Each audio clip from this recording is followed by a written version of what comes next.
Pourquoi les humains sont-ils enfermés dans le système solaire par seulement 2 murs cosmiques? Encore plus étrange, lorsque Voyager 1 a regardé la Terre depuis 6,4 milliards de kilomètres, les photos montraient presque une obscurité totale, alors que depuis la Terre, nous voyons d'innombrables étoiles. Est-ce une simple illusion? Ou quelque chose nous empêche-t-il de découvrir les secrets de l'univers? Dès 1950, l'astronome néerlandais Jan Oort a découvert des motifs étranges en étudiant les orbites et périodes des comètes. Il a suggéré que les comètes à longue période pourraient provenir d'une région lointaine en dehors du système solaire, plus tard appelé le nuage d'Oort. Bien que son existence puisse être déduite indirectement grâce aux trajectoires des comètes et à la distribution des aphélies, le nuage d'Oort est trop éloigné pour être observé directement. Pour chercher la vérité, les nations ont investi massivement dans des sondes spatiales sans pilote, explorant les secrets cachés derrière les étoiles scintillantes. Cependant, à l'échelle cosmique, les sondes humaines restent presque impuissantes. Même le système solaire, d'axe en graphène 2 années-lumière de diamètre, ne peut être facilement quitté. Pourtant, des découvertes inattendues ont eu lieu. En janvier 2003, Pioneer 10, stable depuis près de 30 ans, a rencontré de fortes radiations électromagnétiques et a envoyé des signaux étranges avant de perdre le contact. Voyager 1 et 2 ont subi des interférences similaires. L'analyse a révélé un fait terrifiant, notre système solaire est enveloppé par une force mystérieuse, qui semble protéger la Terre tout en limitant l'activité humaine. Cette force se situe dans l'héliopause, ou limite de la sphère solaire, composée de la couche intermédiaire et d'une structure diffuse quasi-sphérique. Elle accumule d'énormes vents solaires, formant un mur d'hydrogène brûlant d'environ 2 milliards de kilomètres d'épaisseur, avec une température d'environ 50 000 degrés Celsius. Voyager a survécu à cette zone grâce à la faible densité des particules, et sans molécules d'air, aucune conduction à grande échelle ne peut se produire. Autrement dit, l'héliopause protège le système solaire des radiations interstellaires, mais agit également comme un pare-feu, limitant les activités humaines.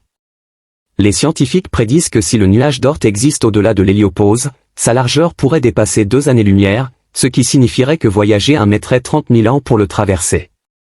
Les modèles simulés montrent le nuage d'Oort comme une immense structure sphérique enveloppant le système solaire comme des chaînes cosmiques, confinant l'activité humaine. Bien que l'existence du nuage d'Oort ne soit pas confirmée, si le paradoxe de la prison terrestre est vrai, la Voie lactée que nous voyons pourrait n'être qu'une projection virtuelle émise par cette sphère géante. Peut-être que la physique elle-même est une illusion, et toutes les observations astronomiques et preuves scientifiques ont été délibérément conçues selon les règles cosmiques. Alors, si le nuage d'Oort n'existait pas, à quoi ressemblerait réellement l'univers que nous observons? Dans l'univers, il existe 5 événements extrêmement dangereux, chacun capable d'anéantir instantanément toute vie sur Terre. Leur puissance est presque inimaginable. 5e, rayons cosmiques. Les rayons cosmiques sont des flux de particules à haute énergie dispersées dans l'espace. Lorsque la matière tombe dans un trou noir supermassif, elle forme généralement un disque d'accrétion, et la rotation rapide et les frottements intenses élèvent la température à des milliards de degrés Celsius. Une partie de cette matière est alors éjectée le long des pôles magnétiques du trou noir à une vitesse proche de celle de la lumière, formant des jets de particules extrêmement puissants. Si les humains en étaient frappés, l'ADN de leurs cellules serait instantanément détruit. Heureusement, notre système solaire est protégé par l'héliosphère, une immense bulle formée par le vent solaire, qui bloque et dévie la plupart des rayons cosmiques, les empêchant de frapper directement la Terre.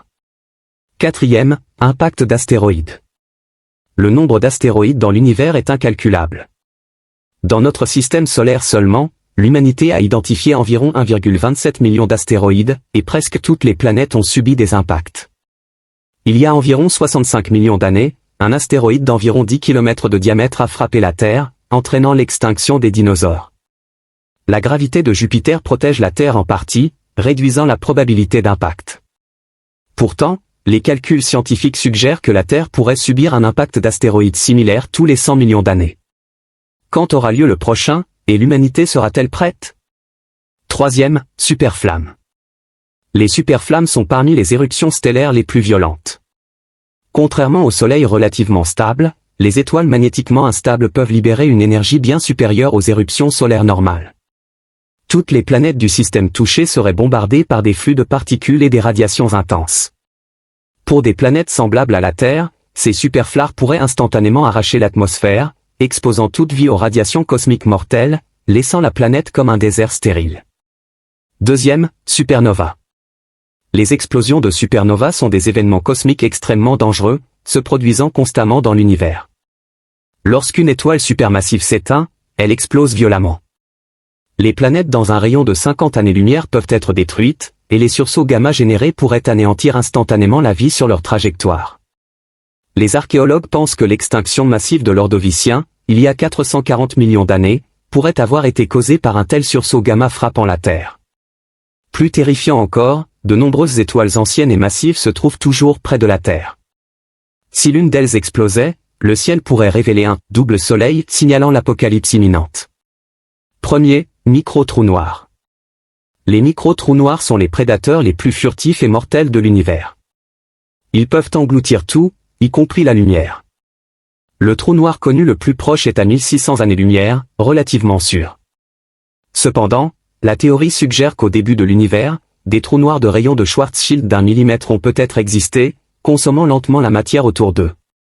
Bien qu'aucun n'ait été détecté, leur existence potentielle ne peut être exclue. Si un micro-trou noir entrait dans le système solaire un jour, l'humanité ferait face à une crise de survie sans précédent.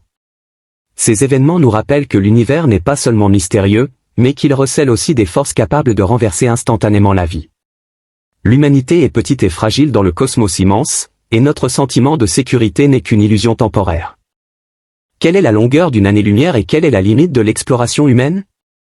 La vitesse de la lumière est actuellement la vitesse la plus rapide connue dans l'univers, environ 300 000 km par seconde, assez rapide pour faire le tour de la Terre 7 fois en une seconde. Une année-lumière correspond à la distance que la lumière parcourt dans le vide en un an, soit environ 9 000 milliards de kilomètres. Alors, combien de temps faudrait-il pour parcourir une année-lumière? 10,44 mètres par seconde, la vitesse de l'homme le plus rapide, Usain Bolt, qui a établi le record du 100 mètres en 9,58 secondes en 2009. À cette vitesse, il faudrait environ 28,7 millions d'années pour parcourir une année-lumière. 33 mètres par seconde, une voiture rapide mettrait environ 9,08 millions d'années.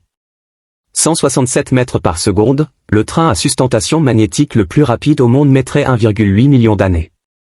340 mètres par seconde, la vitesse du son à pression atmosphérique standard, également la vitesse à laquelle un avion de chasse franchit le mur du son. Il faudrait environ 880 000 ans pour parcourir une année-lumière à cette vitesse. 3335 mètres par seconde, l'avion le plus rapide, le X-43 à 100 pilotes de la NASA, a atteint Mach 9,8. Même ainsi, parcourir une année-lumière nécessiterait 90 000 ans. 7660 mètres par seconde, la vitesse orbitale de la Station spatiale internationale demanderait environ 39 000 ans pour parcourir une année-lumière. 195 km par seconde, la sonde Parker, l'objet artificiel le plus rapide jamais construit, a atteint cette vitesse grâce à un effet fronde gravitationnel autour de Vénus. Cela représente seulement 0,065% de la vitesse de la lumière, nécessitant encore 1537 ans pour traverser une année-lumière. Ainsi, une année-lumière représente une distance inconcevablement vaste pour l'humanité. En réalité, notre système solaire est enveloppé par le nuage de Oort, une sphère immense d'un rayon d'environ une année-lumière, souvent appelée « bord du système solaire ». Il faut traverser le nuage de Oort pour véritablement quitter le système solaire. Même voyager 1, l'objet artificiel le plus éloigné, mettrait environ 17 000 ans pour y parvenir. Étant donné que l'univers observable a un diamètre d'environ 93 milliards d'années-lumière, et que la durée de vie humaine est d'accent grave peine un siècle, il est probable que nous ne pourrons jamais quitter même le rayon d'une année-lumière de notre propre système solaire. Cela montre à quel point l'humanité est minuscule dans l'immensité de l'univers. Pourquoi toute vie finit-elle par mourir? C'est une question que nous croyons tous connaître, mais à laquelle nous n'avons jamais vraiment réfléchi. En réalité, ce n'est pas seulement la vie. La Terre elle-même, et même l'univers tout entier, vivent en avançant vers la mort. Depuis le Big Bang, il y a 13,8 milliards d'années, tout semble écrit d'avance. Personne ne peut changer cela.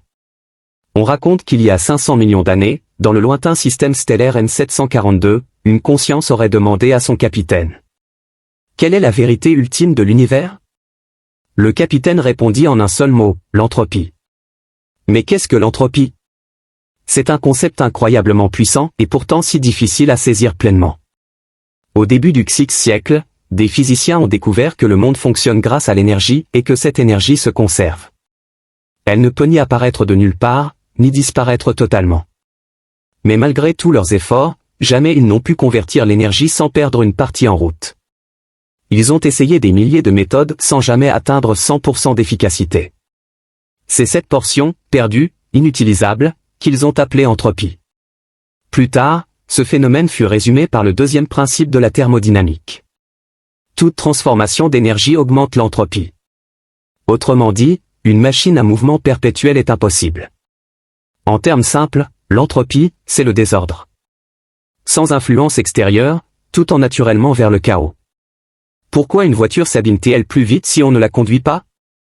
Pourquoi une maison se salit-elle de plus en plus si personne ne la nettoie? Pourquoi tout ce qui est beau est-il si fragile, les nuages qui passent, le verre qui se brise?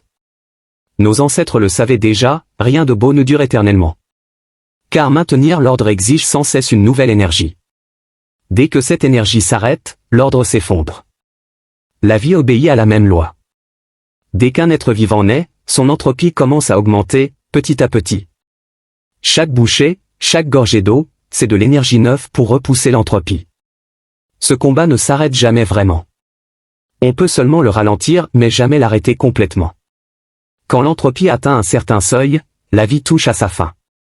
Et ce que nous pouvons contrôler, c'est seulement la vitesse à laquelle cela arrive. Il en va de même pour notre civilisation. Depuis que nos ancêtres ont appris à maîtriser le feu, jusqu'à notre monde technologique d'aujourd'hui. En apparence, nous progressons, nous devenons plus civilisés. Mais du point de vue de l'entropie, nous ne faisons que retarder le chaos d'une autre manière. Les énergies renouvelables, les innovations high-tech, elles apportent stabilité et prospérité.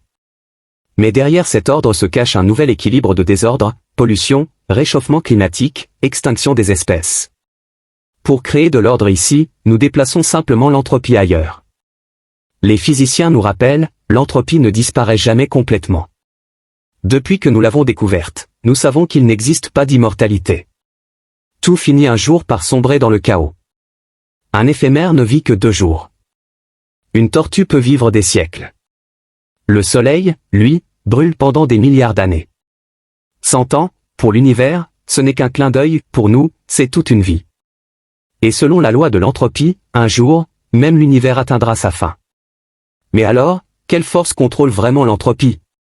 Et qu'y a-t-il au-delà de l'univers? Peut-être, est-ce une réponse que nous ne trouverons jamais. Si vous êtes passionné par les mystères de l'univers, n'oubliez pas de liker et de vous abonner. À la prochaine vidéo.